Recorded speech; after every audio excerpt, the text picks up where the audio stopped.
ఒక చిన్న గ్రామంలో మేఘ అనే పిచ్చుక ఉండేది. మిగతా పిచ్చుకల మాదిరిగా తినడానికి విత్తనాలు వెతకడం, గూడు కట్టడం మొదలైనవి ఆమెకు నచ్చవు. ఆమెకు బాగా నచ్చేది పాటలు పాడడం. ఆమె దేనినైనా గమనిస్తే దానికి ఒక తీపి పాట పాడేది. జలజల జల్లు పడితే పాట, మల్లెపూల పరిమళం వింటే పాట. ఒకరోజు దుమ్ము అనే నక్క వచ్చి మేఘాను చూసి ఆగింది. నువ్వు ఎప్పుడూ పాటలు పాడతావు, నీకు అసలు ఉపయోగమా ఇది? మిగతా వాళ్ళు పనికొచ్చే పనులు చేస్తున్నారు కదా అని అంటుంది. మేఘ కొంచెం గాబరిపడింది. ఆలోచించింది, నిజమేనా? నేను వ్యర్థంగా కాలం వృధా చేస్తున్నానా అని. అప్పుడు మేఘ తన సందేహాన్ని తీర్చుకోవడానికి బుర్రామామ అనే గుడ్లగుబ దగ్గరికి వెళ్ళింది.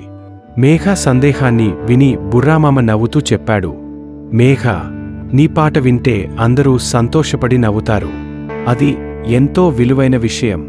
నువ్వు పాడటంలో ఆనందం పొందుతున్నావు కదా, అంటే నీ మార్గం సరిగ్గా ఉంది. ఒకరోజు గ్రామంలో బిడ్డల పండుగ ఉంది. కాని ఆ రోజు ఎవరూ హాయిగా నవ్వడం లేదు. ఎందుకంటే ఆకాశం మబ్బుగా ఉంది, వెలుగులేదు, పాటలు లేవు. అప్పుడు గ్రామ పెద్దలు మేఘాను పిలిచారు. నీ పాటలు పాడు మేఘ, పిల్లల ముఖాల్లో నవ్వు తెరచాలి. మేఘ గుండె నిండా ఆనందంతో పాడింది. ఆ పాట విన్న పిల్లలు డాన్సు చేశారు, పెద్దలు సంబరపడ్డారు. ఆనందం ఆ గ్రామాన్ని పరిపూర్ణంగా మార్చేసింది.